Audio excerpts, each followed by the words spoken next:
من الشيطان الرجيم. بسم الله الرحمن الرحيم. السلام عليكم ورحمة الله وبركاته. الحمد لله نحمده ونستعينه ونستغفره ونعوذ بالله من شرور أنفسنا ومن سيئات أعمالنا. من يهد الله فلا مضل له ومن يضلل فلا هادي له. أشهد أن لا إله إلا الله وحده لا شريك له وأشهد أن محمدا عبده ورسوله لا نبي بعده. اللهم صل وسلم على سيدنا محمد وعلى آله وصحبه أجمعين. فيا أيها الحاضرون أوصيكم وإياي بتقوى الله فقد فاز المتقون. قال الله تعالى في الكتاب الكريم: أعوذ بالله من الشيطان الرجيم. بسم الله الرحمن الرحيم. والله خلقكم ثم يتوفاكم ومنكم من يرد إلى أرذل الأمور لكي لا يعلم بعد علم شيئا إن الله عليم قدير. Itulah Sadaqallahul Azim. Itulah ayat An-Nahl ayat 70 yang insyaallah mengawali pembicaraan kita pada subuh ini, yaitu kesehatan di dalam Islam. Kesehatan dalam Islam itu adalah suatu hal yang mustahak. Apa artinya mustahak? Sangat penting. Di dalam hadis Rasulullah SAW insyaallah disebutkan bahwa manusia sering dilalaikan oleh dua hal, yaitu kesempatan dan kesehatan. Ketika dia sempat, dia tidak mengerjakan hal-hal yang dia perlukan untuk bekal di akhirat. Dan sebaliknya ketika dia sehat, dia juga tidak memanfaatkan kesehatannya itu untuk hal-hal yang penting bagi keperluannya di akhirat kelak. Jadi kesehatan itu boleh dikatakan menduduki peringkat ketiga setelah iman, Islam, dan sehat. InsyaAllah. Nah, di dalam Islam, kesehatan itu boleh dikatakan paripurna. Mengapa demikian? Karena tidak ada satu dalil pun di dalam pembicaraan tentang Islam yang menomorduakan kesehatan.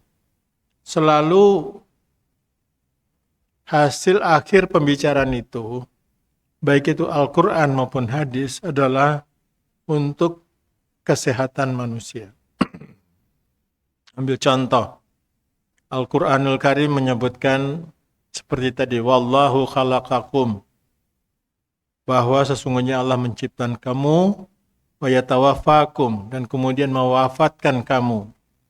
Tapi sebagian dari kalian ada yang disampaikan pada umur yang sangat tua atau sangat renta. Sehingga likaila yang lama, dia sampai tidak mengetahui apa-apa yang dulu dia sudah tahu. Ba'da ilmin syai'a. Ini adalah suatu pemberitahuan yang luar biasa. Jadi kita masih muda, sudah diingatkan Allah dalam surat An-Nahl dan juga di beberapa surat yang lain, bahwa suatu saat nanti, kalau kita tidak cepat menemui ajal, kita akan bertemu dengan usia yang sangat renta. Min ardalil umur. Nah, di mana letak hebatnya Islam itu? Maka Rasulullah SAW memberikan nasihat, memberikan perintah kepada kita supaya kita berdoa, Allahumma inni a'udzubika min ardalil umur. memerintahkan kepada kita agar kita memasukkan doa untuk berlindung kepada Allah dari usia yang sangat renta. Para hadirin sidang jamaah subuh rahimakumullah, ini mempunyai dua pengertian. Apa dua pengertiannya itu? Dua pengertiannya itu yang pertama adalah kita memohon kepada Allah supaya kita tidak sampai mencapai usia yang renta. Lalu apa resikonya atau dampaknya? Berarti Allah akan mengambil kita sebelum usia kita renta. Dengan kata lain, kita mati muda. Jadi orang yang mati pada usia yang sangat muda atau belum mencapai usia yang renta, sebetulnya Allah sudah menyelamatkan dia dari suatu keadaan usia yang renta. Itu satu hal. Tapi ada satu hal lagi yang lebih indah. Allah tetap memanjangkan umur seseorang, tapi Allah memelihara diri orang itu dari keadaan yang dilukiskan sebagai renta tadi. Nah, apakah itu dimungkinkan? Nah, itu pertanyaannya sekarang. Ternyata dimungkinkan. Meskipun katakanlah contohnya ini adalah orang yang bukan dari kalangan muslimin. Ada seorang dokter, namanya Harold Tucker. Usianya 101. Tapi dia masih mengajar. Dia menjadi guru para spesialis neurologi. Dan dia juga tetap berkeliling ke rumah sakit untuk memeriksa, mengawasi pekerjaan daripada calon-calon spesialis. Dan dia terus sehat. Apa rahasianya? Nah, itu dalam prakteknya seperti itu. Dari sisi contoh-contoh duniawi. Jadi contoh Rasulullah Sallallahu Alaihi Wasallam, maka untuk bisa mencapai usia yang renta tanpa terganggu dengan likaila yang lama tadi, kehilangan pengetahuan tentang hal-hal yang dulu kita ketahui ba'da syai'in, itu adalah dengan selalu khusyuk di dalam sholat. Khusyuk dalam sholat ini tidak mudah, tapi bukan juga tidak mungkin. Jadi antara tidak mudah tapi tidak mungkin juga tidak. Tidak mudahnya mengapa? Karena banyak sekali kita merasakan betapa kita lupa. Ini sudah rakaat yang keberapa. Tapi itu bukan suatu hal yang sangat merugikan. Karena Allah dan Rasul-Nya memberikan petunjuk kepada kita. Kalau kita terlupa dalam sholat, kalau tingkatannya itu ringan, tidak masalah. Kalau tingkatnya berat, misalnya lupa rakaat, maka kita bisa melakukan sujud sahwi. Dan kita semua tahu hal itu. Tapi dengan kita mengetahui betapa alternatif kalau kita sholatnya itu tidak khusyuk, kita bisa lupa rakaat, maka kita akan berusaha untuk memperhatikan setiap gerakan daripada sholat kita. Nah, ini ibu-ibu dan para hadirin yang berbahagia. Dengan kita memperhatikan setiap gerak dan bacaan kita di dalam sholat, dan boleh dikatakan itu adalah sama dengan khusyuk, maka seluruh sel-sel otak di tubuh kita, di otak kita itu menjadi aktif. Tidak ada satupun ayat Al-Quran yang kita baca yang tidak berasal dari sel otak kita. Jadi semuanya itu sudah melalui proses di dalam sel otak. Nah, ini yang membuat seseorang itu tidak mudah lupa.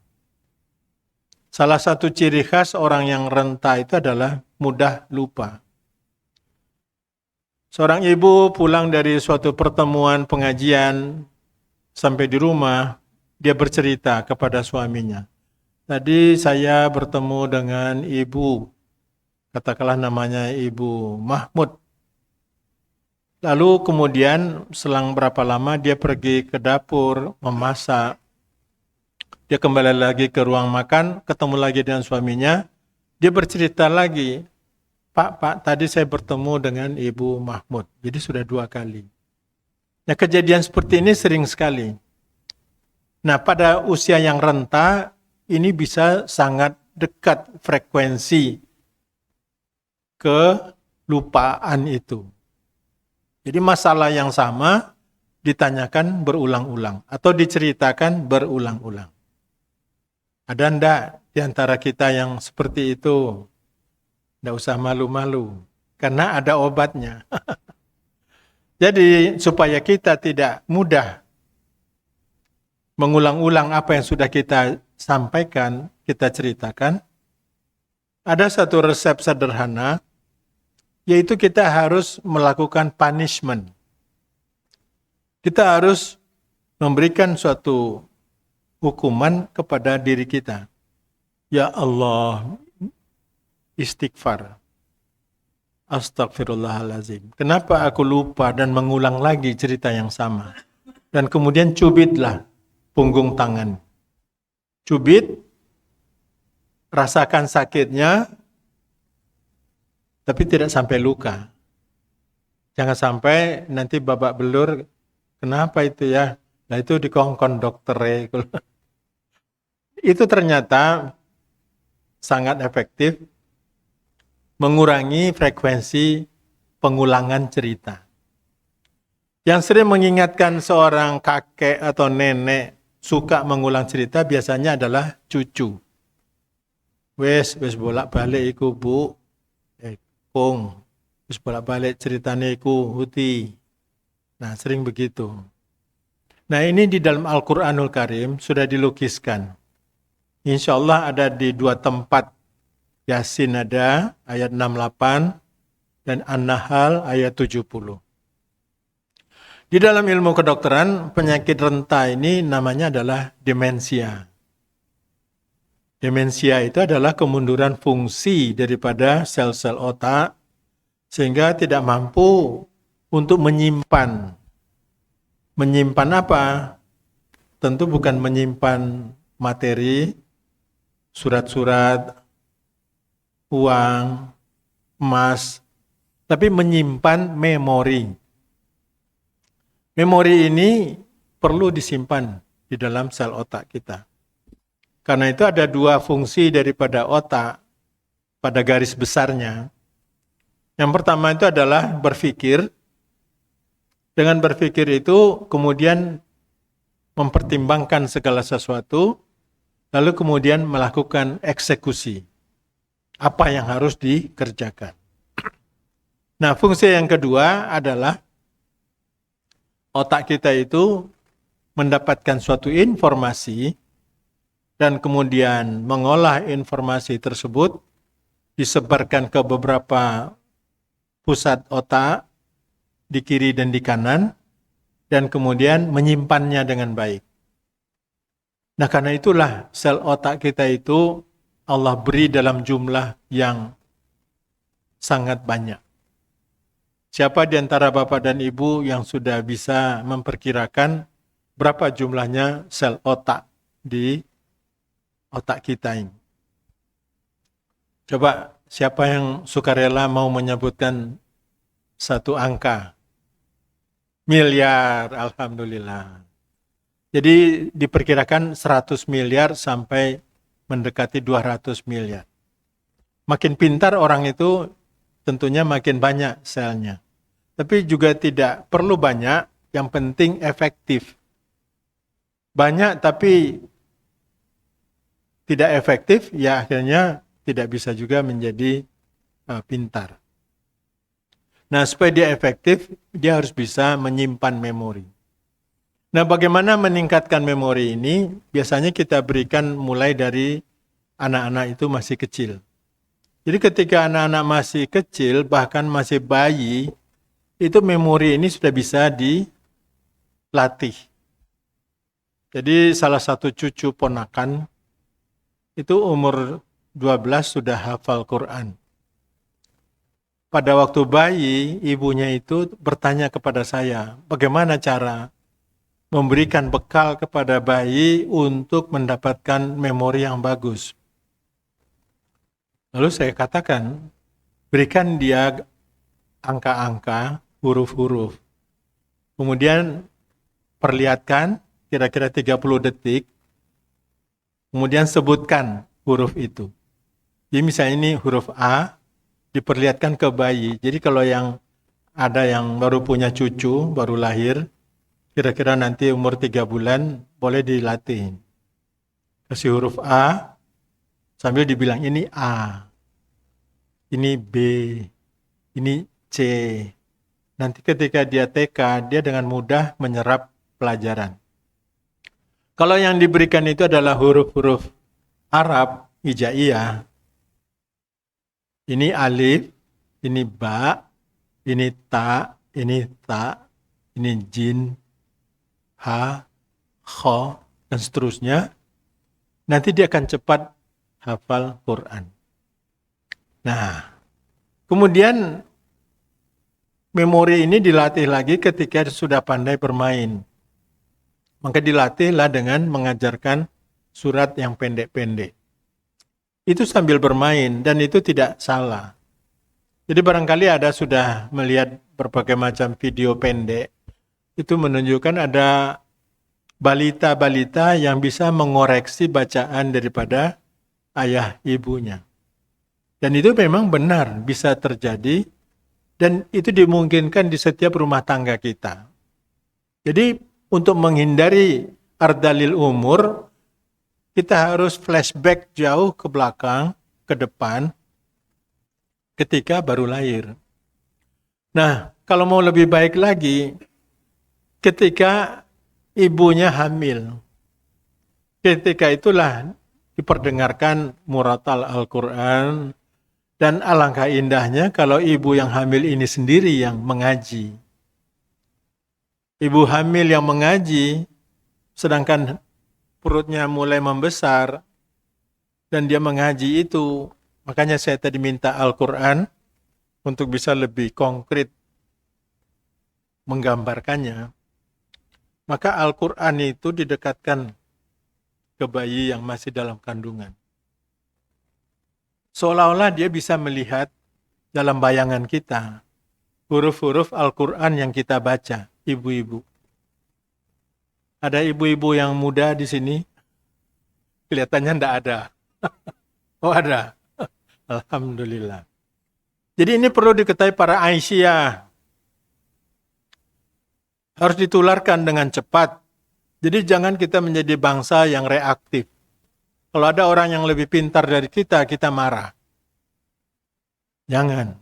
Karena mereka sudah melatih ini. Padahal Al-Quran mengajarkan kepada kita. Dan Nabi kita, Nabi Muhammad SAW juga mengajarkan kepada kita. Loh, apa yang diajarkan Nabi kepada kita perihal mengingat ini? Ada. Apa? Dalam setiap gerak kita, bahkan dalam setiap perpindahan posisi, Nabi selalu mengucapkan kalimat-kalimat thayyibah. Misalnya gelas ini tersenggol, jatuh. Astagfirullahaladzim. Kenapa dia jatuh? Misalnya ini gelasnya dicocok. Keluar airnya nyemprot. Astagfirullahaladzim. Mengingatkan kepada kita tidak hati-hati. Itu masih soal gelas. Apalagi di dapur, banyak sekali peristiwa yang memungkinkan kita mengucapkan kalimat thayyibah. Minimal itu Bismillahirrahmanirrahim. Bismillahirrahmanirrahim. Bismillahirrahmanirrahim. La haula wa la quwata illa billah. Ini semua menghidupkan sel-sel otak kita dan mencegah ardalil umur. Umur boleh tua, tapi memori still young. Selalu muda. Tapi muda yang baik. Tentunya, insya Allah. Nah jadi bapak-bapak dan ibu-ibu sekalian, awal daripada pembicaraan kita kesehatan dalam Islam ini ternyata kita buka Karena ini insya Allah kata Pak Ahmad Zaini berketerusan. Kita awali dulu dengan demensia, yaitu penyakit lupa. Demensia itu tadi sudah saya gambarkan sekilas, itu berderajat-derajat. Yang paling ringan itu ya yang seperti tadi, suka mengulang-ulang cerita. Kalau yang paling berat adalah ya salah satu dari contoh yang berat, belum yang paling berat, baru yang agak berat. Itu misalnya lupa nomor PIN kartu ATM. Nah, itu salah satu bentuk demensia yang sudah agak berat. Tidak pernah hafal nomor HP-nya sendiri. Jadi hati-hati, jangan menggampang-gampangkan aku lali J. Tidak boleh, harus ingat. Nomor HP-nya berapa mas? Aduh, boten hafal kulong. Tidak boleh, harus hafal. Apalagi nomor PIN. Kemudian yang tidak boleh lagi itu adalah contoh dari yang berat tuh, kalau sudah keluar dari rumah, lupa, tidak bisa kembali ke rumahnya. Nah, ini paling parah. Ya bukan paling parah, tapi sudah merepotkan orang banyak. Dan itu di Malang makin sering terjadi. Buktinya apa? Di WA Group, bermunculanlah berita, tolong, kalau nanti ketemu dengan Bapak ini, tolong beritahu nomor WA sekian.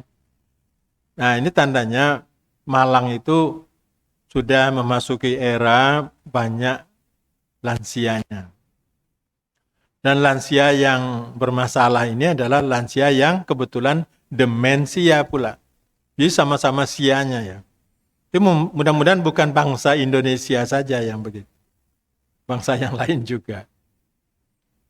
Nah itulah bapak-bapak dan ibu-ibu sekalian, pemancing daripada pembicaraan kita kesehatan dalam Islam.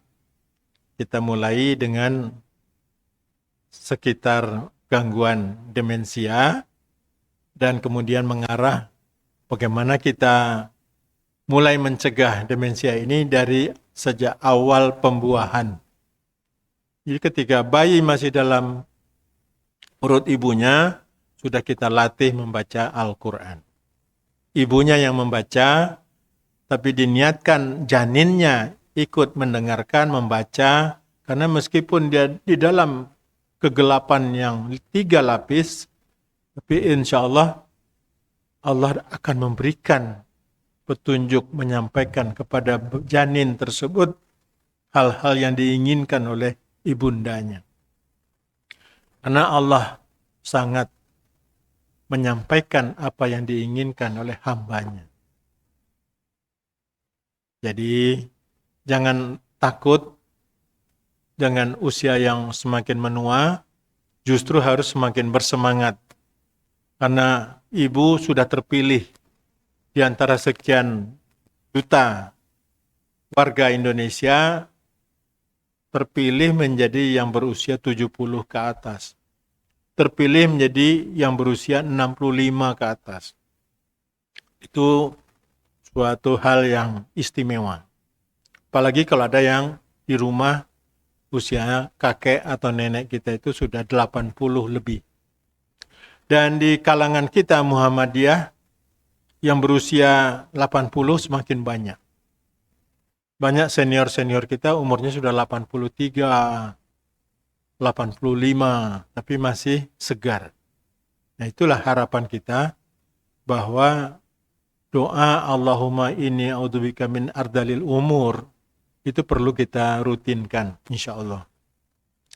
Saya kira sebagai pemancing mungkin itu dulu. Silakan Bapak dan Ibu kalau ingin mengangkat sebagian daripada materi yang tadi disampaikan, boleh silakan. Atau kalau masalah itu mendesak dan ingin di luar daripada masalah demensia dan masalah-masalah saraf, silakan juga. Monggo. Ya silakan Bapak, terima kasih atas pertanyaannya. Oh, insomnia. Baik, terima kasih. Ada. Ada hubungan, tapi bagaimana hubungannya masih debatable, masih orang berdebat. Jadi ibu-ibu, bapak-bapak sekalian, bagus sekali pertanyaan dari Bapak. Apa hubungannya dengan insomnia? Dan insomnia itu sendiri sejatinya apa? Jadi kita mulai dulu, insomnia itu adalah gangguan untuk tidur. Lalu apakah orang yang insomnia itu tidak bisa tidur? Betul. Orang yang insomnia itu tidak bisa tidur. Tapi ada juga orang yang insomnia juga, dia bisa tidur, tapi sebentar-sebentar terjaga. Ada nyamuk lewat, dia terbangun. Nah, ini masih masuk akal, normal. Apalagi kalau nyamuk itu sambil lewat, hinggap sebentar dan menggigit. Itu ada dua. Dalam Al-Quran ada disebutkan. Innallaha la yastahyi yadriba matalama ba'udatan fauqaha. Jadi di dalam Al-Baqarah, sekitar ayat 27, disebutkanlah seperti itu. Allah tidak segan-segan memberikan suatu perumpamaan. Misalnya seperti seekor nyamuk. Apa perumpamaan dari nyamuk ini? Saya cari-cari tidak ada penjelasan. Tapi kalau kita ijtihad, jadi ijtihad itu adalah memikirkan sesuatu yang tidak ada petunjuknya dalam Al-Quran dan hadis. Apakah boleh? Nah, boleh. Karena ketika sahabat Nabi Mu'az bin Jabal akan berangkat ke Yaman, menjadi gubernur di sana, Nabi bertanya, dengan apa engkau berhukum ya Mu'az? Beliau menjawab, aku akan berhukum dengan Al-Quran. Kemudian apa lagi? Dengan As-Sunnah. Kalau tidak ada dalam Al-Quran, tidak ada dalam As-Sunnah, dengan apa ya Mu'ad? Aku akan berijtihad. Maka lahirlah hadis yang menyebutkan, satu ijtihad kalau benar pahalanya 2. Kalau satu ijtihad ternyata tidak benar, tetap dapat pahalanya separohnya, 1. Jadi ijtihad tentang nyamuk ini, salah satu, karena banyak sekali permasalahan yang berhubungan dengan nyamuk. Demam berdarah salah satunya. Nah yang penting dan yang berkesan buat saya itu adalah nyamuk itu adalah dikirim oleh Allah untuk membangunkan orang supaya tahajud. Jadi jangan cepat marah dengan nyamuk. Buktinya jelas sekali Bapak. Ketika orang itu selalu terbangun sehingga menjadi insomnia ya, lalu dia menuduh nyamuk ini biang keroknya. Maka dibelilah entah hit, entah baygon, disemproti nyamuk, mati nyamuk. Kasihan. Dia mengalami suatu penzaliman. Lah dibunuh. Akibatnya apa? Yang menzalimi itu tidak terbangun ketika tahajud. Jadi ketika tiba waktunya tahajud, tahu-tahu sudah terang langit. Itu karena tidak ada nyamuk. Nah, inilah Allah mengirimkan nyamuk sebagai pemisalan untuk membangunkan kita ketika kita terlelap. Tapi seharusnya alangkah bagusnya kalau kita bangun. Karena kalau kita bangun, kita mendapatkan aqimi sholata liduluki syamsi ila ghasaqil laili wa qur'an al-fajr. Inna qur'an al-fajri kana masyhuda. Wa minal laili fatahajjad bihi nafilatan lak asa an yab'atsaka rabbuka wa qala mahmuda. Dan seterusnya. Ini baru alhamdulillah. Tadi saya mau buka ini tidak berani. Ini garai. Tapi kalau hangat tuh enak. Makasih ya Pak, jazakumullah. Alhamdulillah. Jadi berkat nyamuk keluarlah air teh. Izin ya Bu. Dibasahi dulu tenggorokan. Bismillah.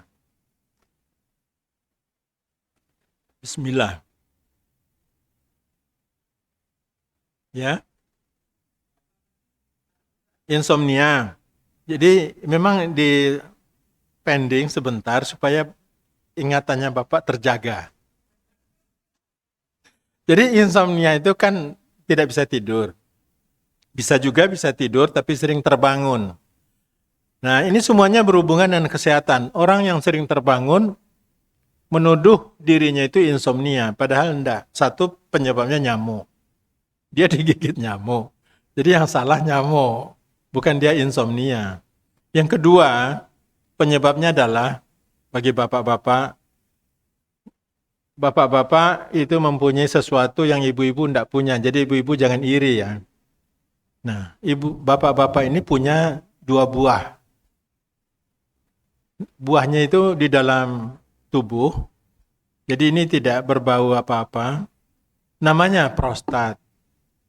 Bagi orang yang punya prostat, kalau umurnya masih 50, tidak masalah.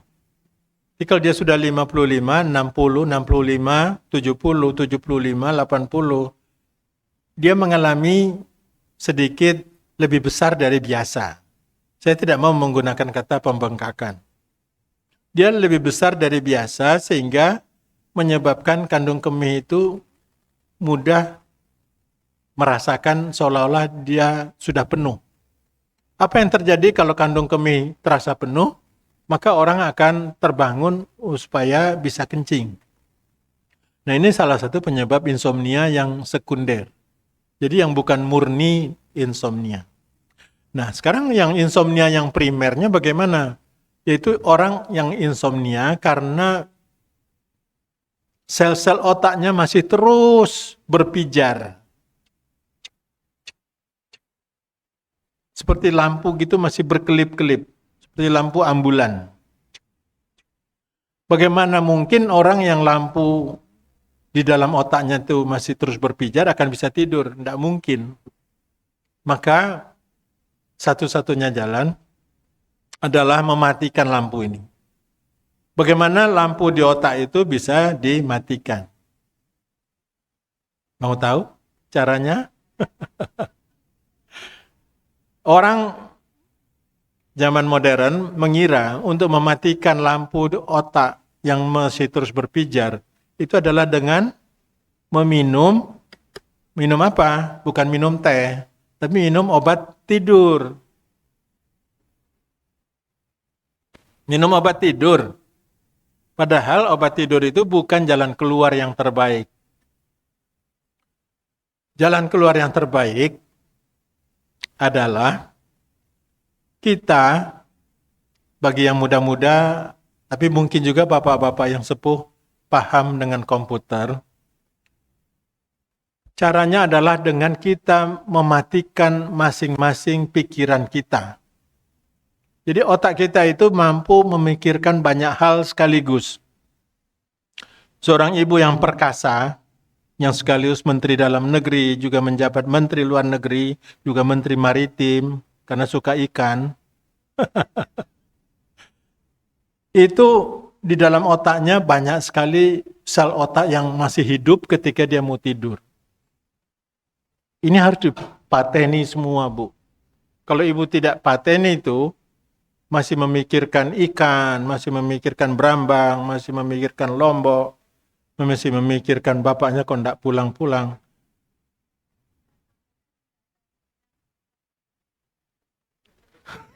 Itu sebetulnya ada, tapi dia berada di lapisan paling bawah, sehingga dinamakan alam bawah sadar.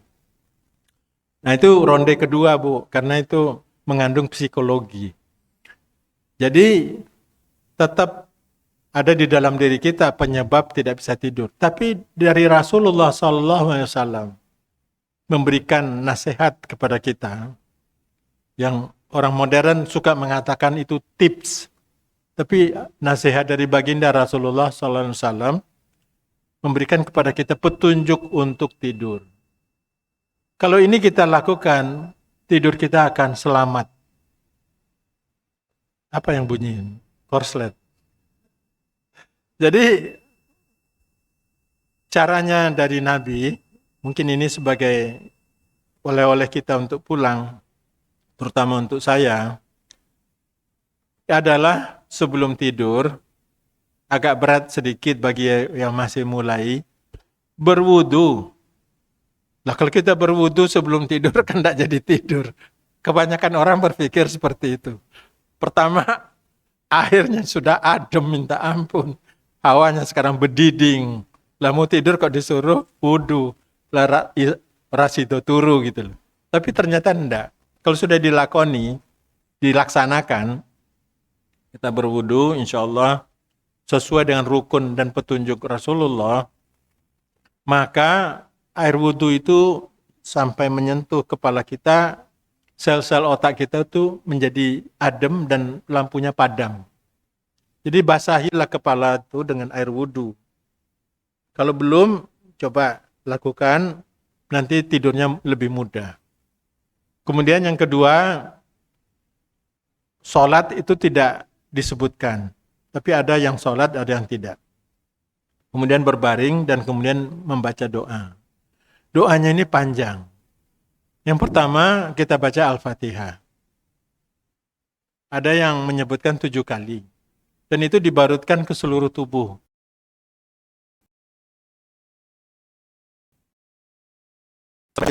Jadi Al-Fatihah, Qul a'udzubillahi minasyaitonirrajim, bismillahirrahmanirrahim, sampai amin. Sambil diulang-ulang membarut ke tubuh kita. Kemudian masih Qul huwallahu ahad. Kemudian itu ada yang beberapa kali, ada yang 3 kali, ada yang 7 kali. Dan Qul a'udzu birabbil falaq, kemudian Qul a'udzu birabbin nas, kemudian ayat kursi. Insya Allah tidurnya lelap dan jangan disemprot nyamuknya supaya nanti terbangun tahajud. Jadi itu obatnya insomnia Pak, yang tanpa obat. Dan itu luar biasa bergunanya, manfaatnya. Dan bisa diterangkan secara kedokteran molecular biology of neuroscience. Jadi begitu kita itu membaca ayat-ayat Al-Quran, maka sel-sel otak kita itu mengkonsentrasikan molekul-molekulnya, menyusun diri sedemikian rupa, seolah-olah seperti file-file komputer yang siap untuk ditutup. Kalau file komputernya sudah ditutup, ya otomatis lampu di monitornya itu juga akan mati. Nah, akhirnya bisa tidur. Alhamdulillah. Dan doa Bismika Allahumma ahya wa bismika amut jangan dilupakan. Barangkali itu Bapak dan Ibu sekalian jawaban dari insomnia. Dan hubungannya dengan demensia adalah kalau kita bisa mencegah insomnia, maka demensia kita itu juga akan tertunda, terhambat. Sebaliknya, mungkin bisa disebutkan orang yang sering insomnia akan mudah mendapatkan demensia. Jadi orang yang demensia kemungkinan besar tidurnya tidak lelap. Bahkan penyakit-penyakit yang seram, misalnya kanker ya, naudzubillah min dzalik, kita jangan sampai kena. Konon penyakit kanker itu dapat sembuh dengan tidur yang lelap. Atau dibalik, orang yang tidurnya lelap dapat tercegah dari gangguan penyakit kanker. Kenapa demikian? Bisa juga dibuktikan dan diterangkan secara molecular biology of neuroscience. Karena pada orang yang tidurnya nyenyak, itu melatoninnya itu diproduksi dengan baik. Melatonin itu kemudian menekan protein P53 namanya, P53. Protein ini kecil, namanya juga hanya protein, molekul. Tapi manfaatnya luar biasa. Apa manfaatnya? Protein itu dapat mengontrol suatu jaringan yang selnya itu masih terus bertambah. Kalau selnya itu sudah mau melebihi daripada yang seharusnya, P53-nya itu akan aktif mengingatkan suatu elemen lain dan kemudian pertumbuhan sel yang berlebihan itu akan berhenti. Jadi tidak ada gejala ke arah tumor. Karena adanya elemen P53. Jadi memang benarlah firman Allah, laqad khalaqnal insana fi ahsani taqwim. Sungguh aku ciptakan manusia itu dalam bentuk yang amat sempurna. Kesempurnaan inilah yang harus kita jaga dan pertahankan. Bagaimana menjaga dan mempertahankannya? Yang pertama itu adalah dengan mensyukurinya. Banyak orang yang tidak pandai bersyukur. Apa artinya tidak pandai bersyukur? Satu, dalam bentuk yang ekstrim, menyia-nyiakan dirinya. Sudah dinasihatkan, Bu, turu Bu, sare Bu. Tidak mau. Itu dia termasuk menyia-nyiakan dirinya. Filmnya terlalu bagus untuk ditinggalkan. Tidak tahu sekarang apa ini sinetron. Sekarang orang sudah meninggalkan TV, sudah terlalu rajin buka TikTok. Nah, ini repot juga. Jadi banyak godaan-godaan yang menyebabkan kita menjadi bisa terhanyut, kurang pandai bersyukur. Tidak pandai bersyukur juga adalah misalnya, alhamdulillah dapat teh panas, minum lagi. Kalau namanya tidak pandai bersyukur, kok duduk kopi yo? Nah, itu namanya tidak pandai bersyukur. Nah, saya alhamdulillah berusaha pandai bersyukur. Jadi itulah sedikit oleh-oleh untuk di rumah. Kita banyak berdoa, banyak membaca kalimat-kalimat thayyibah. Insyaallah Allah akan selalu ingat kepada kita. Wadhkuruni adzkurkum washkuruli wala takfurun. Jadi ingat kepada Allah sering sekali dikaitkan dengan bersyukurlah kepada Allah. Karena kalau tidak bersyukur, inna adzabi lasyadid. Bahkan bukan kita. Seorang nabi yang sangat berkuasa ngasih berdoa.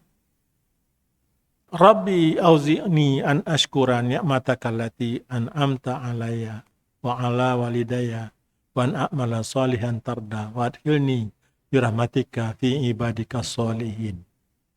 Nabi siapa yo? An-Naml ayat 16, 17, 18. Nah, kalau An-Naml artinya apa? Semut. Nah, Nabi siapa yang akrab dengan semut? Nabi Sulaiman. Alhamdulillah. Jadi Nabi Sulaiman yang gagah perkasa pun masih memohon kepada Allah supaya diberi kepandaian bersyukur. Rabbi auzi'ni an ashkura ni'mataka. Ya Allah, berikanlah aku ya Allah kemampuan untuk pandai bersyukur. Karena pandai bersyukur ini 1 jam pelajaran sendiri. Mudah diucapkan, sulit diamalkan. Tapi mudah-mudahan bagi jamaah Masjid Imam Bukhari, alhamdulillah mudah diamalkan. Karena itulah kita selalu berdoa kepada Allah agar Allah yarhamu kedua bapak ibu almarhum almarhumah Latif Safraji selalu dilimpahi dengan rahmat di alam kuburnya, dilapangkan dan diterangi dengan cahaya surga. Berkat beliaulah kita ada di masjid yang indah ini. Dan ini harus kita ceritakan. Karena jasa orang-orang yang telah mendirikan republik ini, mengapa mudah dilupakan orang sekarang? Karena kita tidak pernah menceritakannya kembali. Jujur saja, sudah banyak ditunjukkan ketika anak-anak sekolah ditanyakan siapa, katakanlah sebut saja Ki Hajar Dewantoro. Tidak tahu mereka. Siapa itu Imam Bonjol? Tambah tidak tahu. Nah, jadi itulah perlunya kita mengulang-ulang orang-orang yang berjasa kepada kita. Yang paling dekat yang berjasa membangun masjid Imam Bukhari. Pak Latif Safraji dan istrinya. Istrinya mengamanatkan, Pak Latif yang membangunkan. Jadi betul-betul indah. Mudah-mudahan kita bisa meneladani dan yang sudah melaksanakan mendapatkan rahmat dari Allah SWT. Mungkin ada pertanyaan lagi, ibu-ibu tadi. Ya, satu lagi, monggo. Moderator ada mestinya supaya bisa tahu siapa yang tanya.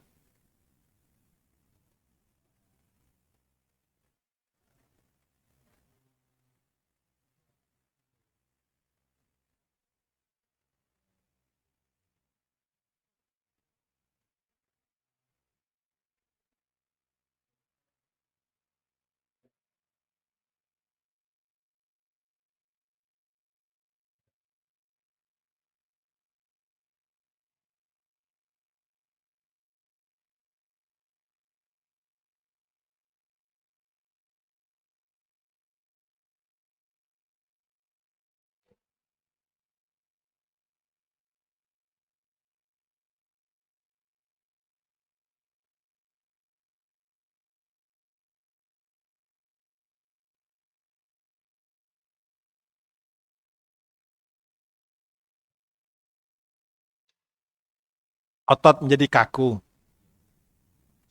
Jadi kalau saya pelajari Pak, sebetulnya bukan ototnya yang menjadi kaku, tapi ototnya bapak-bapak itu menjadi menipis, berkurang. Loh, apa betul itu? Betul. Ibu-ibu, nenek-nenek juga otot-ototnya akan menjadi mengecil kalau sudah di atas 65. Oh, masih muda.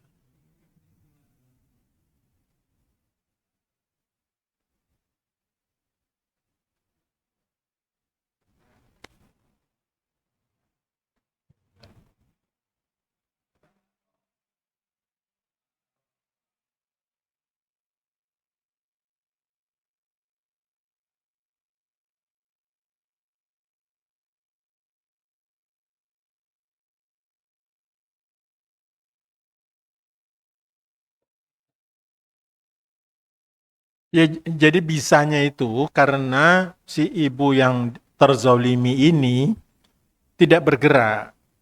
Orang yang mengalami suatu depresi, dia mengarah ke depresi. Itu tidak mau bergerak. Kalau sudah tidur, tidur terus. Kalau sudah duduk, duduk terus.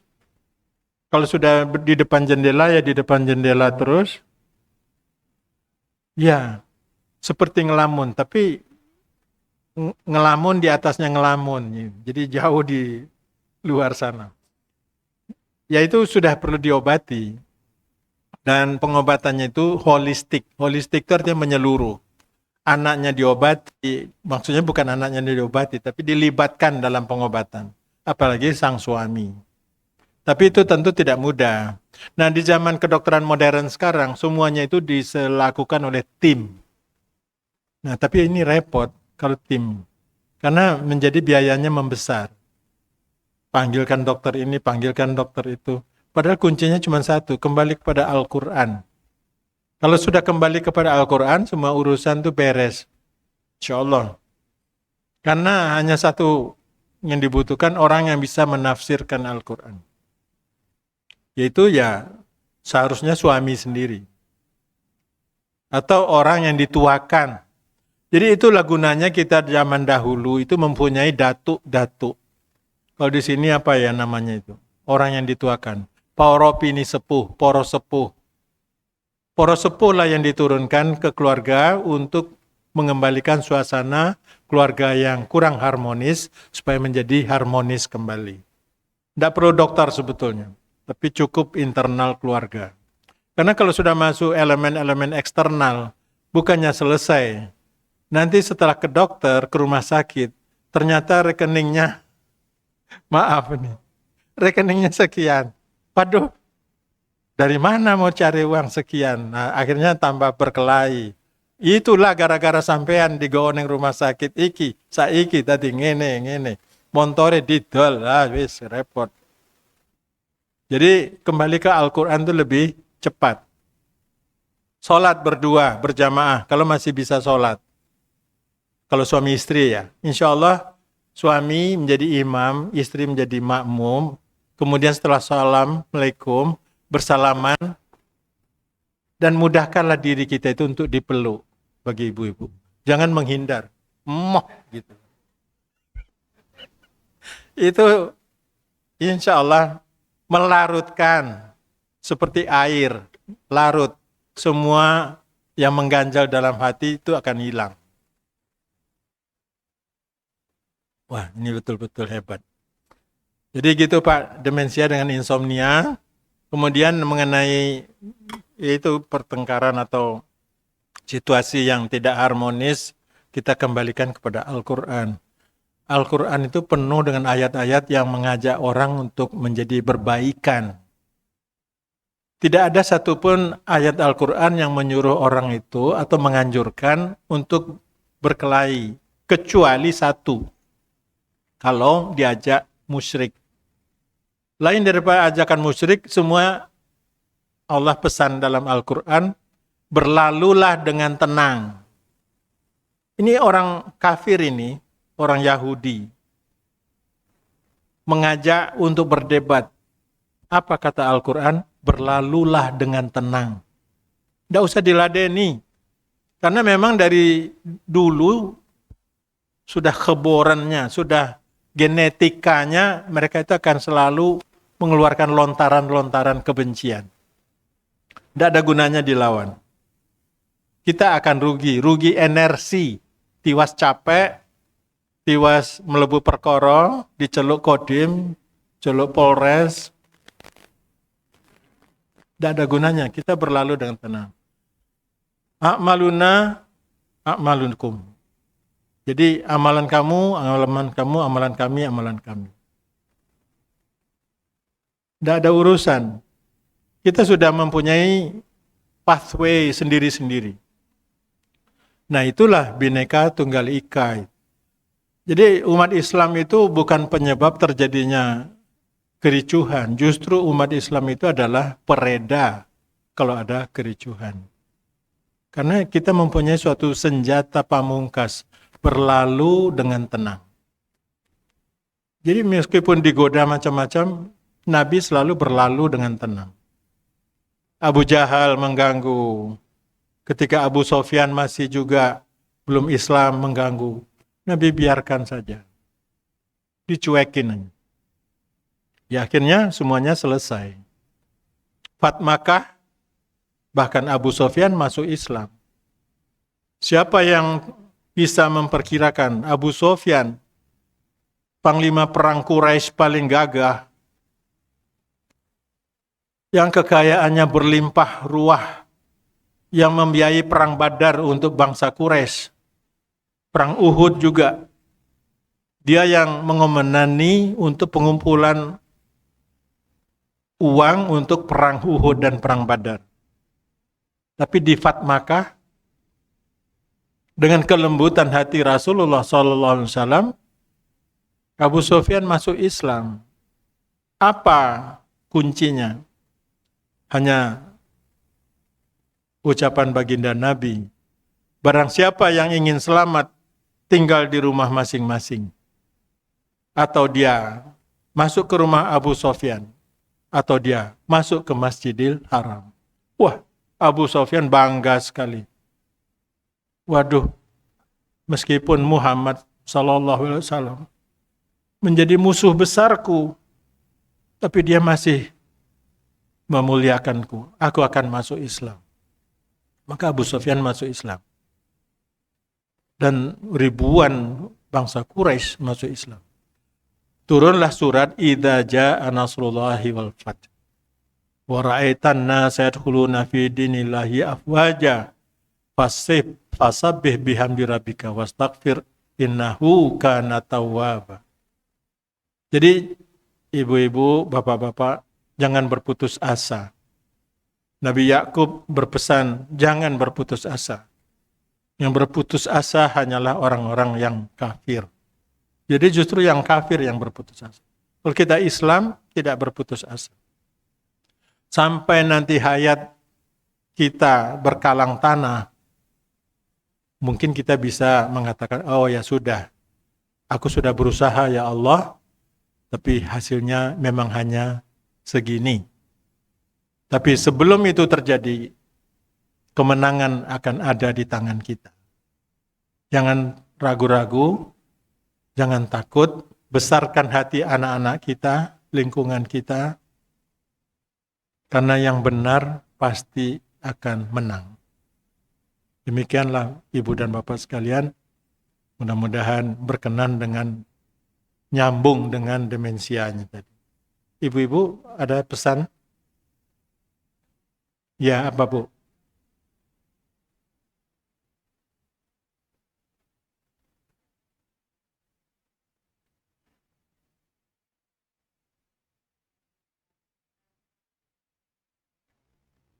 Oh ya, tapi itu di ujung ayatnya, makanya saya ingin menunjukkan di ujungnya ayatnya, innallaha alimun qadir. Ini membuka suatu kunci. Ini istihad.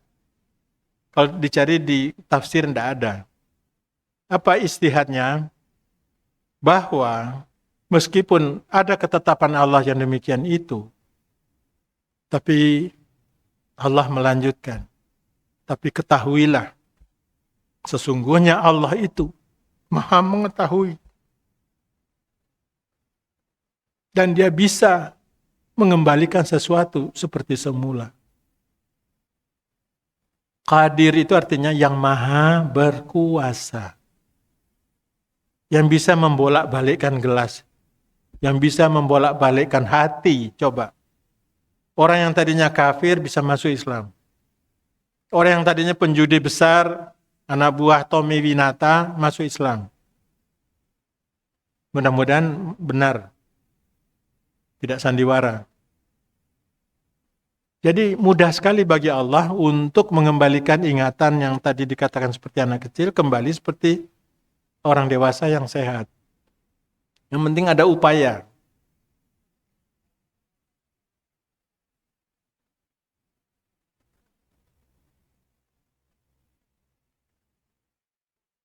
Ya, nah itu hubungannya.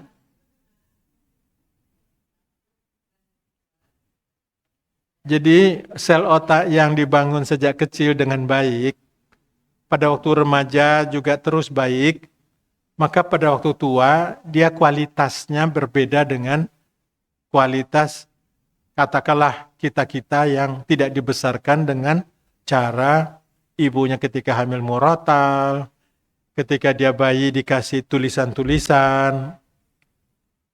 Jadi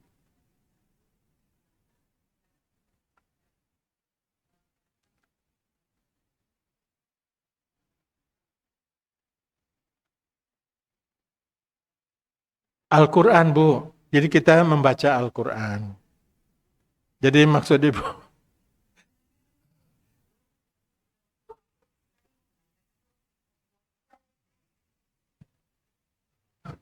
membaca Al-Quran itu bagi kita yang sudah usianya ya begini. Mau bilang Tuhan tidak mau. Jadi baca Quran, kalau saya perhatikan itu yang mudah-mudah saja. Jadi ya bukan juz amma bukannya, tapi misalnya Al-Muluk, kemudian naik Al-Kahfi, naik Yasin, atau dibalik terserah. Pokoknya 3 surat utama itu kalau banyak dibaca, ya, ya kalau dia baca terus-terusan ternyata bisa hafal Bu. Jadi banyak orang yang tadinya tidak berniat untuk menghafalkan, tapi ternyata lama-lama ya hafal dia. Minim itu 10 ayat pertama. Itulah bagusnya Islam. Itu hadis Rasulullah SAW itu, kalau saya perhatikan, kalau orang tidak bisa hafal 1 surat, tapi Nabi memerintahkan bacalah 5 ayat awal. Kalau bisa, tambah jadi 10 ayat pertama. Jadi seperti surat Ar-Rahman, itu bisa diwakili dengan membaca 10 ayat pertama. Dan barokahnya sama dan Seperti kita membaca Ar-Rahman seluruhnya. Yang 78 ayat. Ada orang yang sudah nazak, tapi belum takdirnya untuk mati, dibacakan surat Ar-Rahman. Nafasnya menjadi kembali lagi, normal. Yang sudah lalu dibacakan Ar-Rahman. Alamal Quran.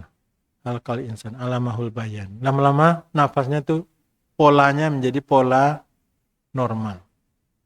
Ini dari mana kalau bukan dari Allah melalui surat Ar-Rahman. Ar-Rahman itu kan artinya dari yang maha pengasih. Ya Allah.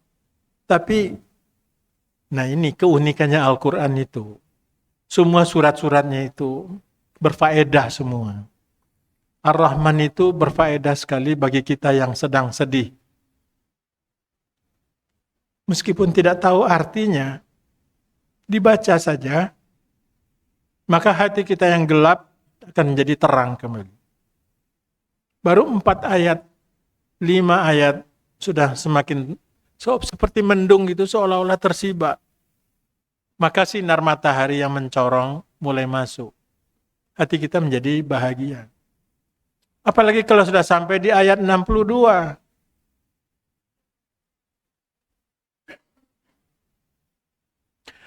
Bagaimana Allah menjanjikan bukan hanya satu surga.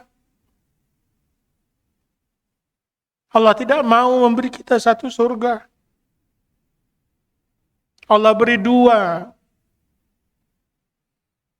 Dan di ayat selanjutnya Allah tambahkan lagi. Dan ada 2 lagi. Jadi bagi kita orang yang beriman insya Allah. Ada 4 surga. Janganlah berlomba-lomba untuk hal-hal yang bersifat duniawi.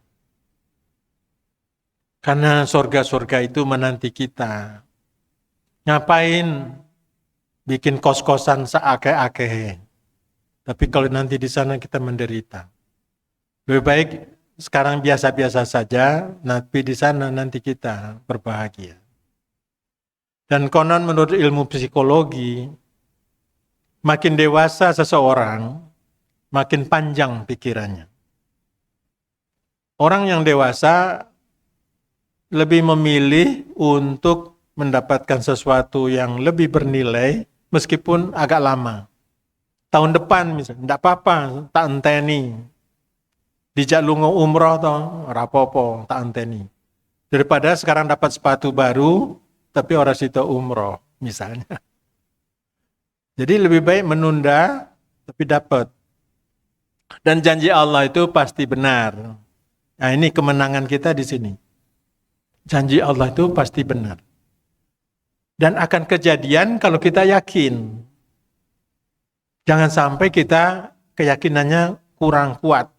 Ini yang harus kita kuatkan. Kalau kita yakin kita akan menang, ya kita menang. Kalau kita ragu-ragu, Allah tidak jamin. Jaminan Allah itu dicabut.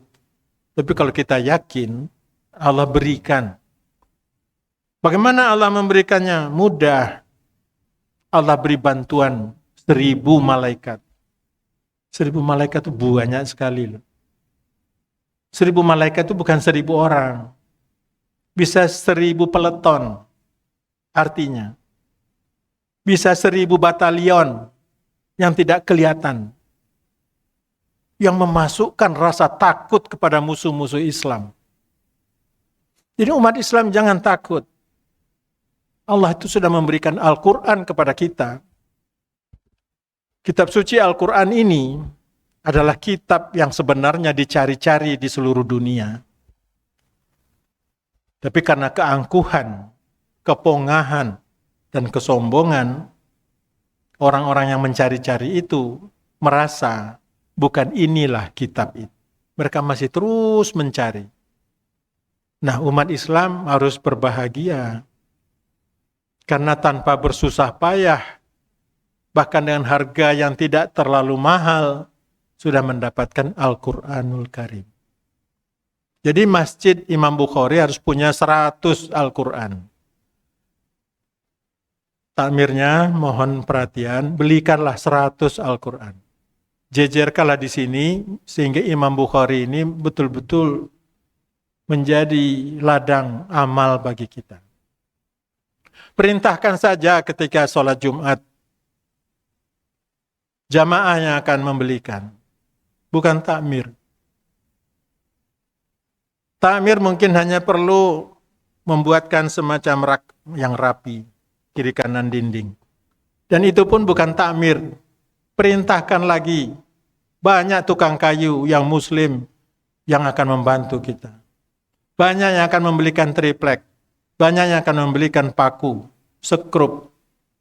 Jadi tidak ada yang sulit bagi orang Islam. Kemauan yang penting. Dan ini yang mahal. Kemauan itu mahal.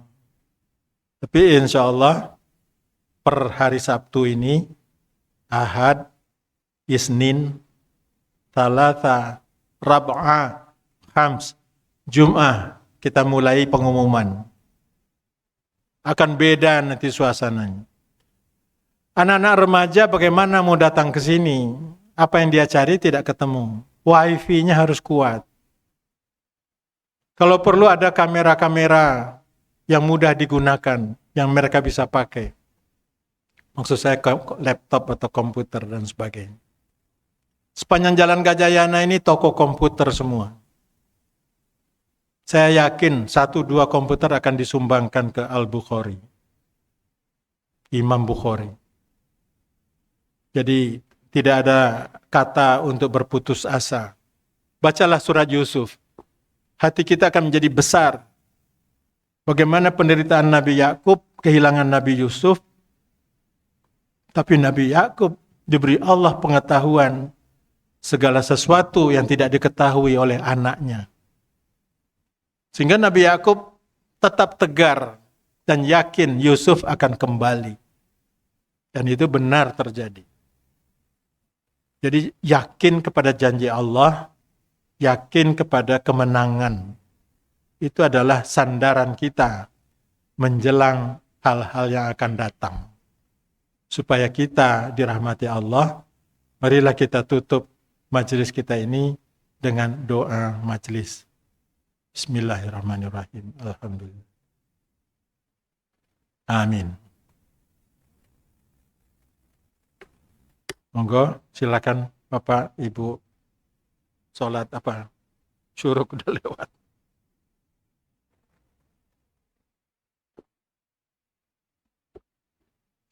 Terlalu ini ya.